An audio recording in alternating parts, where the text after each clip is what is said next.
Small businesses can be cut off anytime, huh? Working at a company that makes action figures, I got a new contract deal from a major toy manufacturer. After succeeding in the first deal, I continued the relationship with the client, but everything ended when the person in charge changed to a newbie named Tyler Brown. Because we were a small company, Tyler looked down on us and insulted us. I felt angry at such a person and was unsure whether to continue the contract. This is a good opportunity to end a contract. I visited Tyler's company to discuss the contract, but unable to endure his numerous insults, I decided to terminate the agreement. I was initially happy to connect with a major manufacturer, but I no longer wanted to work with him.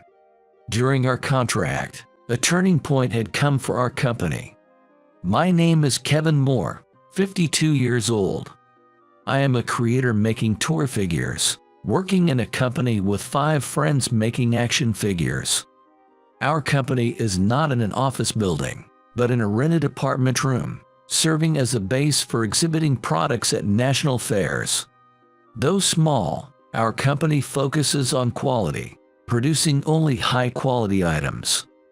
Recently, every time we participate in fairs, we get rave reviews from the public and other companies, leading to an increase in production requests.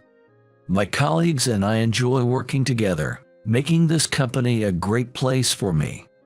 6 months ago, we made a deal with a major toy manufacturer. That company, with last year's revenues exceeding $3 billion, approached us at a fair. While showcasing our flagship product, one of the employees there approached me about teaming up on some projects. Being approached by a major manufacturer for the first time was thrilling, and I quickly agreed to collaborate. Working with their representative, we made significant progress, and that project was a huge success.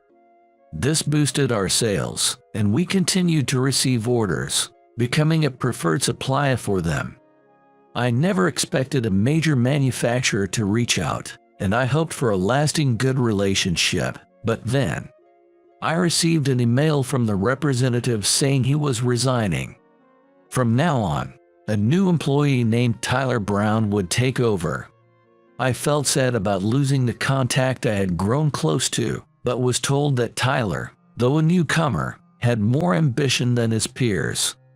He believed Tyler would tackle the job with enthusiasm. Trusting his words, I replied, looking forward to working with Tyler. Then I visited their company to meet the new representative. Nice to meet you. I'm Kevin from Toy Scout. My first impression of Tyler was a young and passionate salesman. He's sharp in a business suit and gives off a promising vibe. Hello, I'm Tyler. Tyler handed me his business card, though his tone was blunt. After exchanging business cards, we made small talk to break the ice, but then, Do you guys work out of an apartment? Isn't that cramped? Tyler suddenly switched to a casual tone, which caught me off guard. Yeah, well, it's packed with cardboard boxes, but we manage well with a small team. Sounds like a small company thing, huh? At first, I thought his casual speech was his way of trying to close the gap between us. But as we talked more, the conversation shifted towards comparing his company and ours. How much do you earn? Being in a big company, we get paid more than the average newbie. And we have great benefits, you know. Despite it being our first meeting, his blunt talk about salary made me inwardly cringe. Feeling it was best not to prolong the conversation, I quickly wrapped up and left the company. Leaving already? You should be grateful for the chance to work with this, you know. His condescending tone was evident as I was leaving. If I had ended the contract with him right there, I might have saved myself time and effort, but I felt too bad for the previous person in charge to cut ties. Later, Tyler requested the production of a prototype, which we accepted without charge. I got talked into doing it for free by the team, thinking it would boost sales and visibility, but it turned out to be a mistake. Even if it was just a prototype, it contained our dedication and should have been charged for. After sending the prototype to Tyler, he requested improvements. When I mentioned that we would charge for the revisions, he coldly said, "You won't do it for free. Then never mind." What? While we had other jobs, we worked overtime trying to impress the major manufacturer, but Tyler acted as if our requests didn't exist. Since we had initially agreed, we felt we had no choice but to accept it quietly, but this started my distrust of him. Doubting Tyler over the pro bono work, I went to his company to discuss whether to continue the contract. There, Tyler demanded more disclosure of our product's information, asking for detailed company secrets like supplier lists, know-how, and customer lists. Would you sign a non-disclosure agreement before sharing that information? I insisted on this to avoid any verbal dispute about who said what later. Tyler pouted, showing his displeasure. "Why can't you just tell me? I won't tell anyone, and we don't need to bother with a non-disclosure agreement." He refused. I remembered it took quite long to get a contract draft during the pro bono work. Despite my repeated reminders, Tyler always had some excuse about internal delays. I came today to talk about the contract. We did the last job for free, but if we continue, we'd like to charge for everything, even prototypes. I told Tyler that we would need to be paid if we continued working together. I learned from our past mistakes, so for this contract, I've decided to make sure we get paid properly. What a low move, charging for just making samples.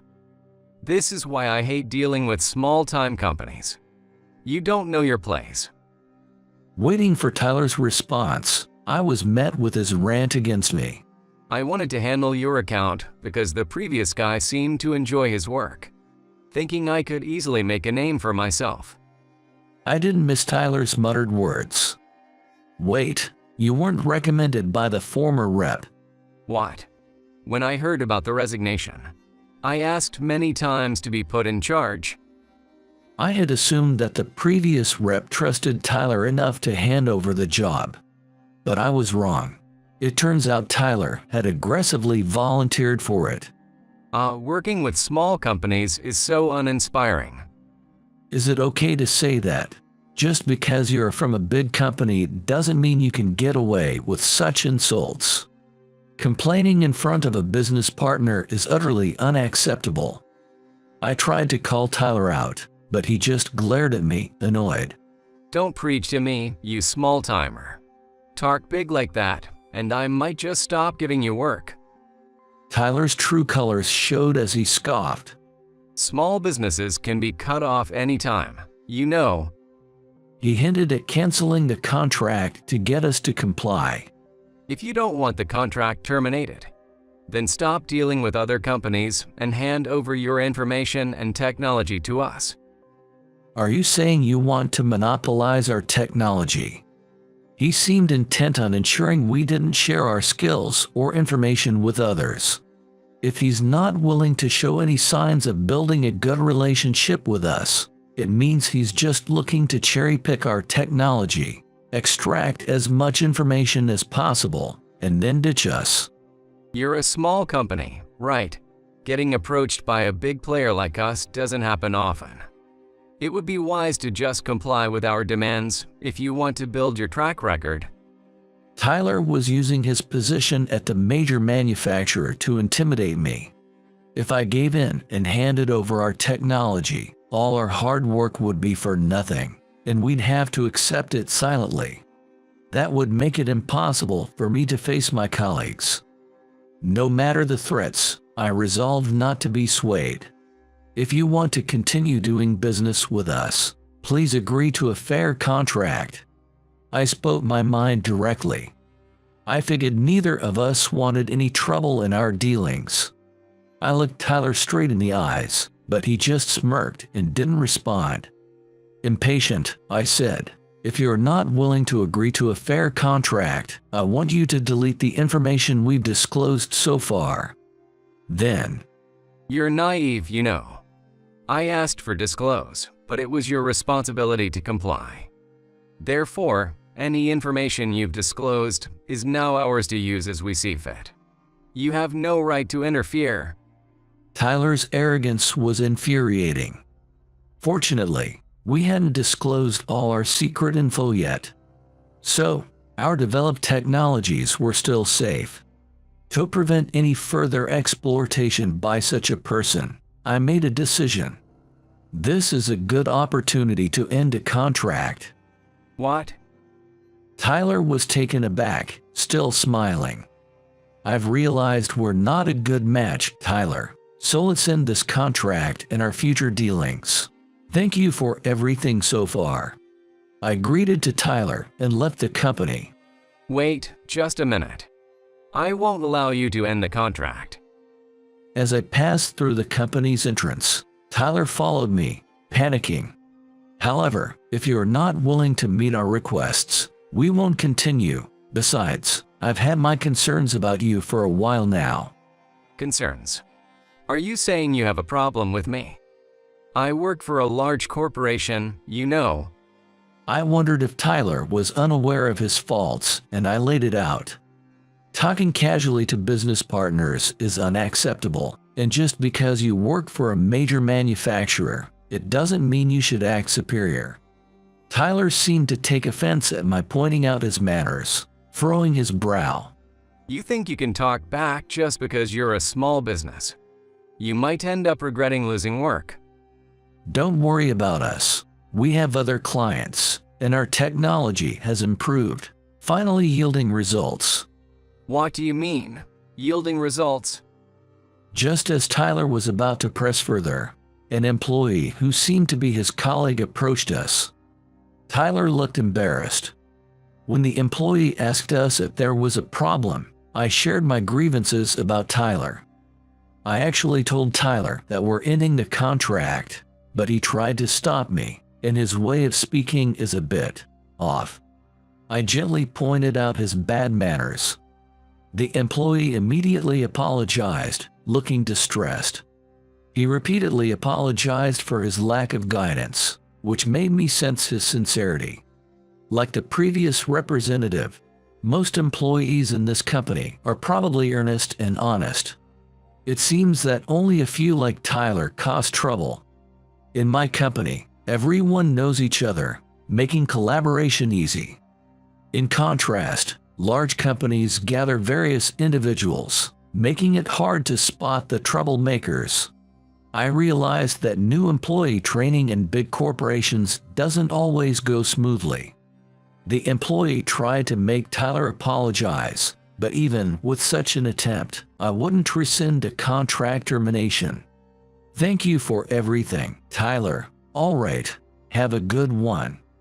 I greeted again to the two of them and left the company. I'll leave the rest to the experienced employees and let him deal with Tyler, whether it's giving him a talking to or whatever.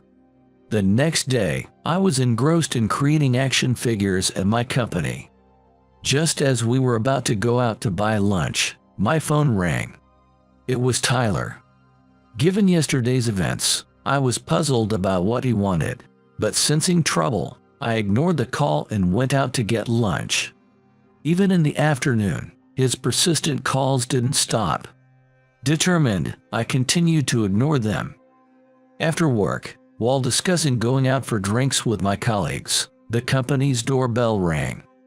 Assuming it was a delivery due to a large order of materials, I went to the entrance without suspicion. There stood Tyler. Tyler, what brings you here so late? It was past 6 p.m. And to top it off, I was caught off guard by the surprise visit. Hey, got a minute? Looks like Tyler rushed here. He seems out of breath and a bit frazzled.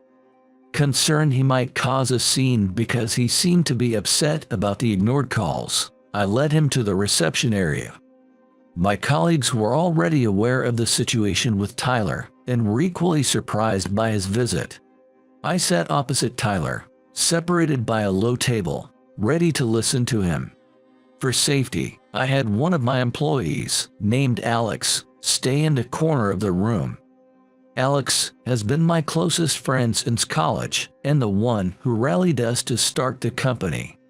Without him, we wouldn't be working like this, probably walking different paths. I'm short on time, so if you could make this quick.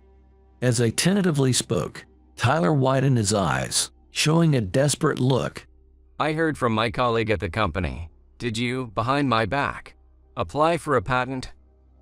A patent, yes. We filed it 2 months ago and are waiting for the review. Why didn't you say anything? If you hadn't applied, we would have been first. Tyler suddenly raised his voice. While he had commissioned us for a new project, we had successfully developed new technology and applied for a patent. Having a patent would mean we could earn licensing fees on top of sales when contracting with companies. Our R&D team was about to file for this revolutionary technology, but we had to withdraw because you applied first. Why didn't you tell me during our contract? There was nothing about the patent in the contract, so we didn't see the need to mention it. As I explained calmly, Tyler slammed his hand on the low table, making a loud noise. It seemed like an intimidation tactic, and I felt irritated. Could you please not make such loud noises? If you intend to cause a scene, I will contact your company. I said this and glanced at Alex, who was standing by in the corner. Thinking he might be reported to his company, Tyler regained his composure, cleared his throat, and sat down again. Anything discovered during the contract should mean that all patent and intellectual property rights belong to us. Transfer the patent rights to us once obtained. Are you saying you want our new technology? It seemed that was Tyler's reason for coming. He probably thought that if the application was not approved, a direct conversation would lead to a transfer. Well, according to the contract, the rights would belong to whoever they're written into the contract for, I guess. Right? So, you don't have exclusive rights to the patent. If the contract had stated that any developed technology would belong to Tyler's company, we wouldn't have been able to patent it. But that was only if it had been written. Did you actually read the contract, Tyler? Huh? I pulled out the contract we had signed from my desk and showed it to him. To make it clear to Tyler, I read it aloud. The contract had rules set between both parties, including that all intellectual property rights, like patents, would belong to my company. What the heck? Clearly, Tyler had not fully grasped the contract's content. Perhaps being new, he hadn't paid attention to the details. This contract is invalid. It can't just favor you. Tyler started ranting like a child. Sighing, I pointed him to the last page of the contract. This agreement represents the complete agreement between the parties regarding its subject matter. All prior agreements, whether written, oral, or implied, are void upon the execution of this contract. In summary, what's written in the contract is final, and any verbal or email promises have no legal effect. So, no matter how careless the writing, as long as it's in this contract, it's absolute. So, my rush to call and withdraw after learning you applied was all in vain. Tyler was pale and trembling. It seemed he desperately made those relentless calls because he couldn't afford to miss out on a potential patent and couldn't easily break off the contract as a newcomer. Then grant us a license. Does that mean you want an exclusive right? That could be considered a violation of antitrust laws. Misusing your dominant position might even invite regulatory intervention, so you better watch your words. Feeling his position threatened, Tyler became frightened when I warned him. I wasn't going to let him force an unfair deal on us any longer. I told him straight. You're not suitable as a business partner, not just your language, but your arrogance in using the position of a major manufacturer to dominate us disqualifies you as a salesman. We no longer wish to contract with your company. This will cause me trouble. I was severely reprimanded by my colleague last time, and he threatened that it won't be pretty if I lose this contract again. Please give me another chance. Tyler pleaded, getting his head down on the low table. It seems he was scolded by the experienced employee after I left his company, but that's not my concern. No, I can't trust you anymore, Tyler. We refused the licensing deal, so please leave. Deciding there was no need for further discussion, I urged him to exit. I glanced at Alex, who had been on standby, and he seemed to be making a phone call. Meanwhile, Tyler showed no sign of moving from his chair. Do you intend to stay there? I'm a man too. I won't leave until I get another chance. Tyler glared at me with a determined look. Hey, Kevin, why don't you come work with us? I'm sure you can create new technology with this. Huh? To my surprise, Tyler tried to poach me. Unlike this place, our company offers high salaries and excellent benefits. We have ample facilities and materials for research, making it a great workplace for a creator like you. It's wiser to switch to a major manufacturer than to keep working on small projects here. Alex and I were speechless. Not because we were flattered by the offer, but because we were appalled by his condescending remarks. You're mistaken. Huh? As I glared, Tyler's face went pale. This company was founded by people who love creating figures, sharing the same passion. Sure, we're small, but we're far more comfortable here than at a company like yours. I felt angry at the insult to the company I founded with my friends. No matter how big their company, they shouldn't belittle others. Can you apologize for insulting our company? I'm sorry. Tyler mumbled an apology and then looked down, showing no sign of getting up. If you have no intention of leaving, I guess we have no choice but to call your parent, your company, to pick you up. I asked Alex to call Tyler's company. It turned out he had already contacted them, and someone was on their way here. Hearing this, Tyler became visibly panicked. Please spare me that. If I return to the company without any results, I'll be the laughingstock. Tyler shook his head vigorously, showing resistance. Everyone makes mistakes, except what you've done. Come on, stand up. I tried to lift Tyler by his arm. However, he stubbornly refused to leave, clinging to the chair. Alex and I were appalled by his childish display. Actually, I sneaked out of the company to come here. If they find out I left, I'll be in big trouble with my boss. Then you should apologize honestly. It's better for you to do it sooner rather than later. As I tried to persuade the reluctant Tyler, the company's intercom rang. It signaled the end of the chaos and the beginning of Tyler's reprimand. His boss had arrived. It seems he got a call while searching for Tyler and hurried over to our place. Upon seeing Tyler, the boss scolded him loudly. Yikes, I'm sorry. Tyler cringed and started crying under the scolding. His boss apologized to us profusely and promised to visit again later, then dragged Tyler back to their company. Tyler likely faced more severe reprimands from higher-ups upon returning. Once the storm had passed, I felt a wave of exhaustion and went home with Alex. Later, as promised, Tyler's boss and an executive visited our company to apologize. When we reported Tyler's insult as a small business, they agreed to all our terms and offered to pay compensation.